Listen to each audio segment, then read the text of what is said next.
What's up, Facebook, Instagram, TikTok? It's your girl Tricho B, all the way live from the Tricho Rejuvenation Lab here in Decatur, Georgia. Listen, I have my beautiful guests here. We are here on our blue to raise awareness. Blue is the alopecia colors. We are here to talk about some real conversations around alopecia, education, some awareness. And today, my special guest, Matt Queen, is going to share some information about just her journey dealing with alopecia.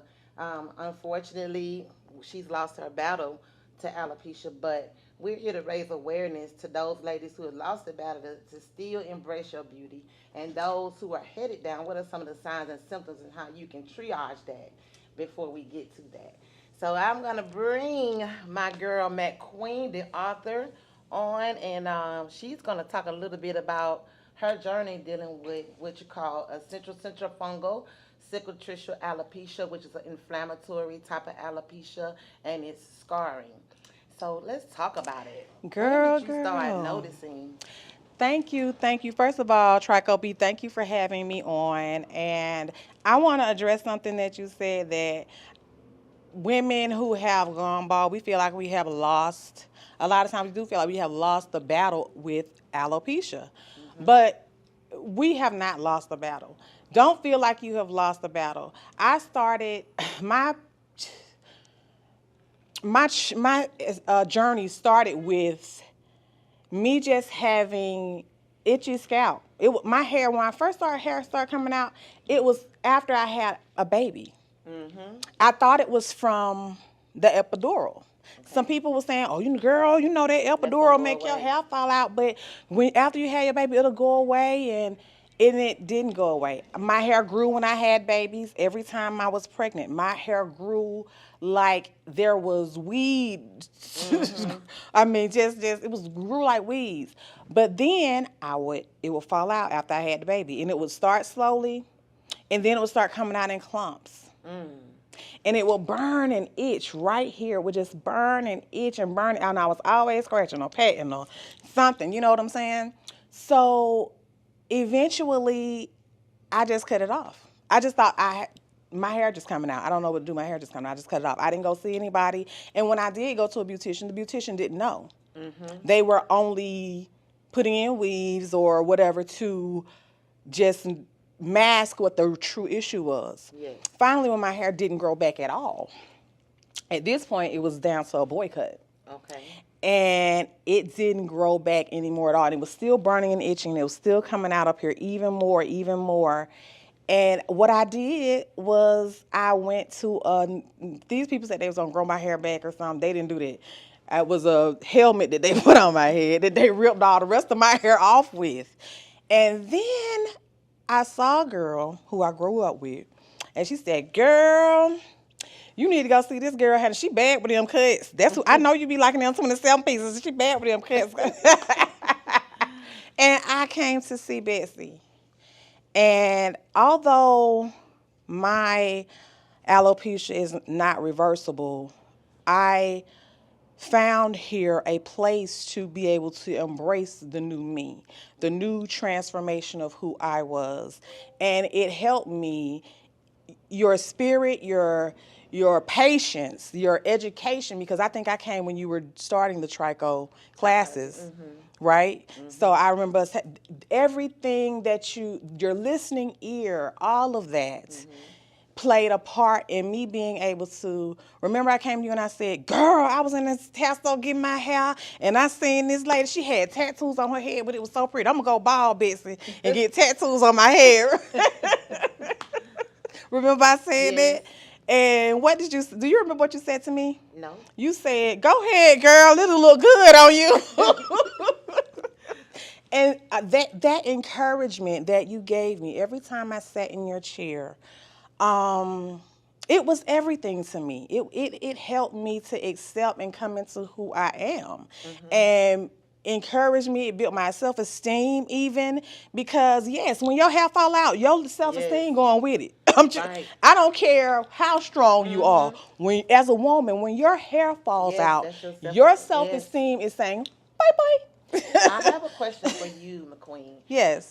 When you were losing your hair and when you was experiencing the itching and the burning, were you wearing weaves? Because there's a myth that No. it's weaves and relaxers that's causing the I alopecia. Listen. First of all, I must say this. I went years without weaves. Because I didn't go to a beautician because I had 3 little children. I ain't have time to do that. I had to take care of my babies. So I was doing my own hair. It wasn't that, I didn't have nothing going on with my hair. And then even I stopped wearing the relaxers because I felt like it was, The like you said, relaxer. it was the relaxer. I felt like it was, so It's then still myth number one. Go it's ahead. not. It's not. It's not. I start wearing braids Okay. all the time, and then because my hair would itch with the braids in it. It's not the braids. It's Did not you the have a braids. migraine headache? Oh my God, I had horrible migraines. I had, as a matter of fact, after I had my last child in 2008, my blood pressure went up and I had my migraines worsened after that. And I didn't have high blood pressure for a few months after I had my baby. My blood pressure went up and all my hair fell out again. And it had grew because I was pregnant. It had grew long. My hair would grow from boyish hair to bob in 9 months. Wow. So it wasn't that my hair didn't have a problem growing. In 9 months, And I it could was no cut my hair off. chemical. You didn't wear Because when I was weaves. pregnant, No. my grandma, I was raised by my grandma. My grandma, oh, you can't wear perms when you're pregnant. So Right. you Yes. can't wear perms when you're pregnant. That's what old people say. So when I was pregnant, I didn't wear perms. And then I was thinking, well, maybe it's growing because I'm not wearing the perms. Right. And then, but then why is it falling out? I couldn't, nobody educated me on what was going on with my hair. And even when I went to a dermatologist, they just said, oh, they did a biopsy and they just said, oh, it's just alopecia. They didn't tell me what to do. I didn't know what. Did they tell you what type? They probably did, but I don't remember because it was so long ago. But they didn't tell me what to do. Then they wanted to do this. They wanted to give me shots in my scalp. And I said, hell no. I'm not doing shots in my scalp because I don't do needles. I don't even Right. like needles, first of all. That just sounded a bit evasive to me, to be getting shots under my skin and my scalp. And I had heard people who had done it in my family because this is something that runs in my family. And I had heard people who had done it in my family and they was like, well, it is painful. And I'm like, so is your hair coming back? Because I don't want to go through all this pain and my hair ain't coming Right. back. So let's talk about that. The itching, the burning. So many women are suffering in silence, dealing with this type, and it's one of the worst forms of alopecia, the CCCA. What's happening is it's an inflammatory response from the internal terrain of the body. This is not topical, and most the treatment approach is antibiotics. Sometimes high blood pressure medicine. They're gonna give you a doxycycline. They're gonna put these painful injections in your scalp, and then it doesn't work. And then after maybe 6 months to a year, they just say, "Hey, it's genetics," and then just shave your hair off and embrace that. But topical solutions does not correct if your thyroid is off. Topical solutions does not correct if you have a gut imbalance, and especially stress. Stress can cause inflammatory. If the body is already compromised, what was happening was the stress that was, and in stress, the body uses sugar to create the cortisol hormone, and what sugar equals inflammation. Inflammation. So the body is already compromised. It only is going to take one little small stressful blow to the body, and now the immune system, which 90% of that is in the gastrointestinal system, and if your gut is off, then it's going to throw the immune system off. So now it's going to send out these cells to help protect the body. And usually at the top of the scalp, we have which called androgen receptors. And with the type of hair loss you had, when anytime DHT, which was it was two types. So you have a primary and a secondary hair loss. Yours started off as like a female pattern, and then because it wasn't corrected, it transferred over to the CCCA. Okay. So anytime we have androgen receptors in the top of the scalp.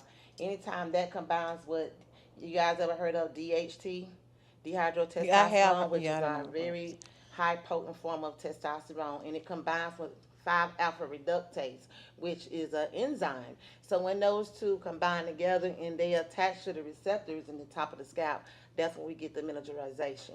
So first start off with the thinning, and then if it doesn't get corrected, then it turns into that secondary, which is a CCCCA. So I just want to talk a little bit. Does that make It does. clarity? It does. And so let's talk about the emotions that are associated with these hair loss. So every organ is vibrating on an emotion, you know. Yeah. And so one of the things Iris and I have had a conversation before. One of the systems that we identified was the gastrointestinal system, and that's where a person can feel hopeless and helpless. You know, it's trauma, and trauma creates sugar, inflammation, and then that's what we get, the CCTA. So now let's talk about your inspiration. You know, now that you migrated through this journey, the inspiration to actually go ahead and, because we used to do quick weeds, all kind of different styles, and I'm like, Iris, you would look so nice if you just rock your hair. So this is segue you into becoming an author, being an advocate for women and their health. And so let's talk about that, McQueen. Well, I came today, like, I have on no makeup. No, this lip gloss, just so I don't have no dry looking cracked lips. But I have on no makeup, and I did that today. I don't even have no eyebrows. I did that today on purpose. I did that today because in the light of alopecia awareness, I want to encourage women that you got to be you.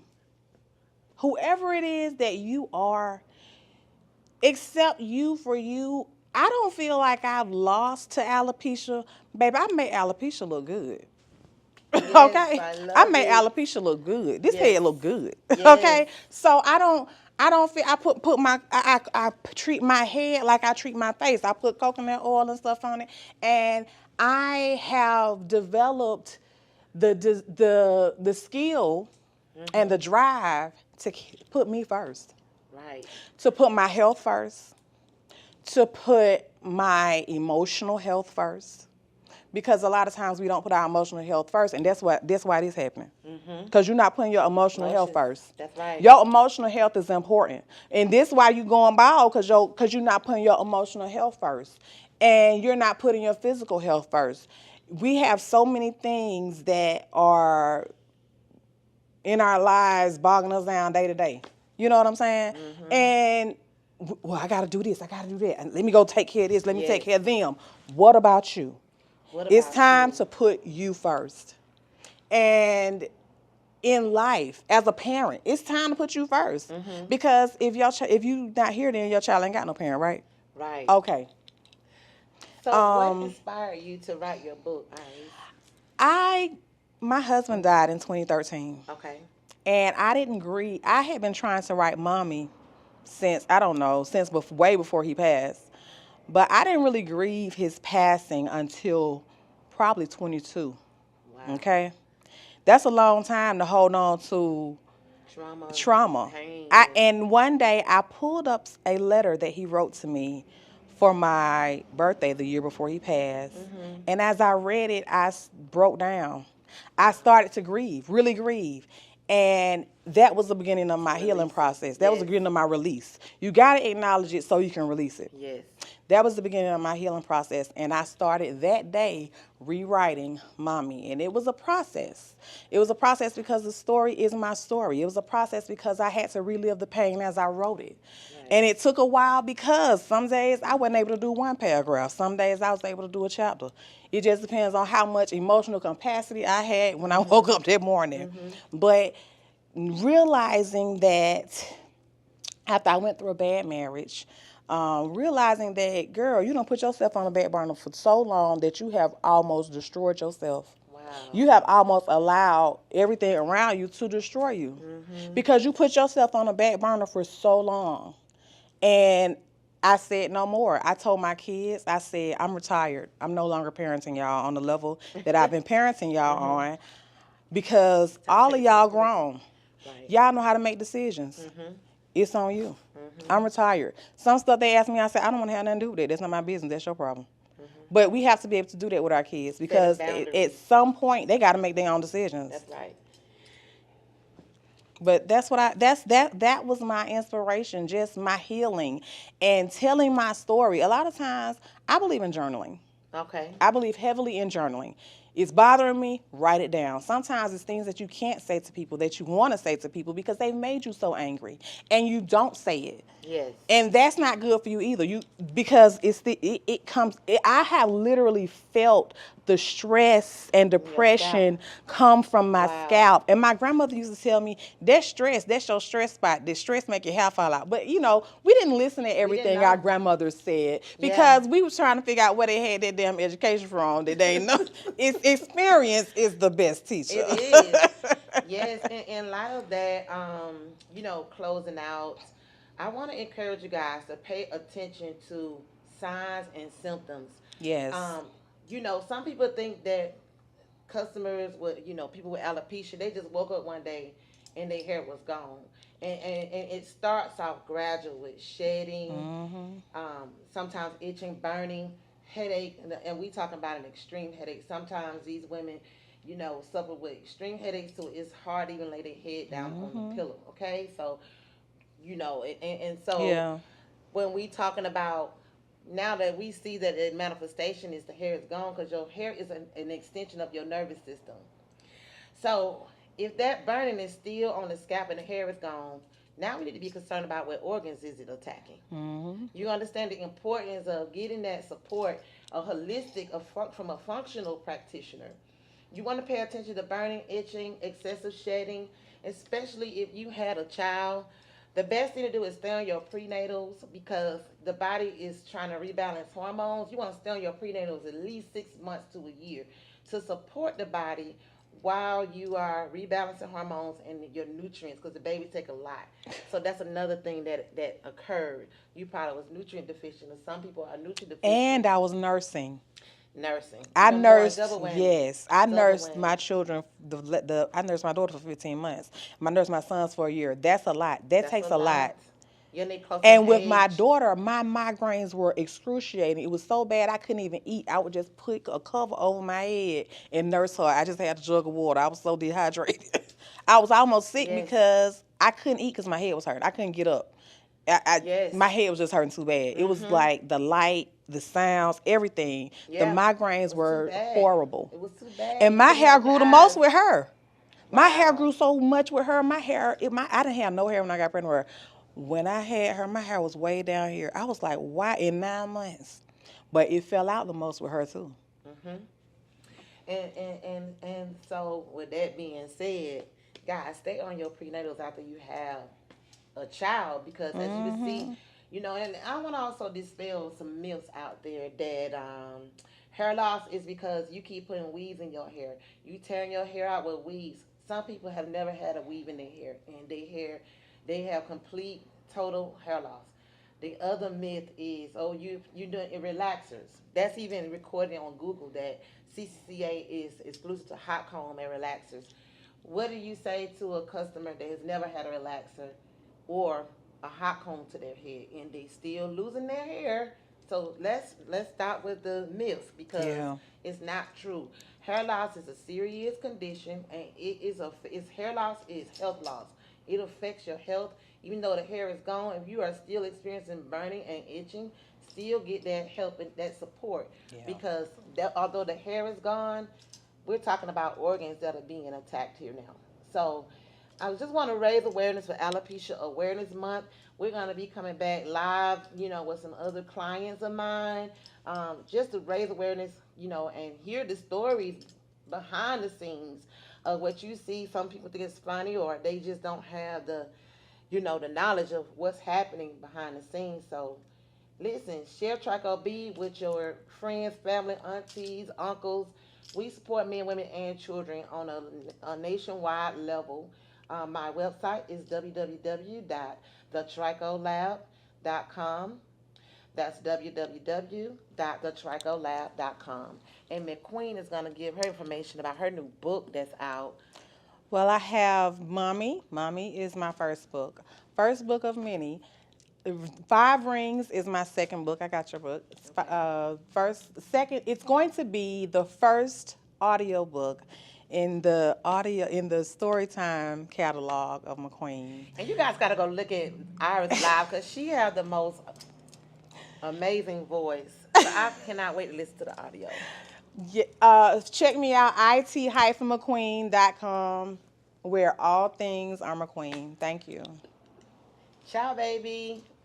See you guys later.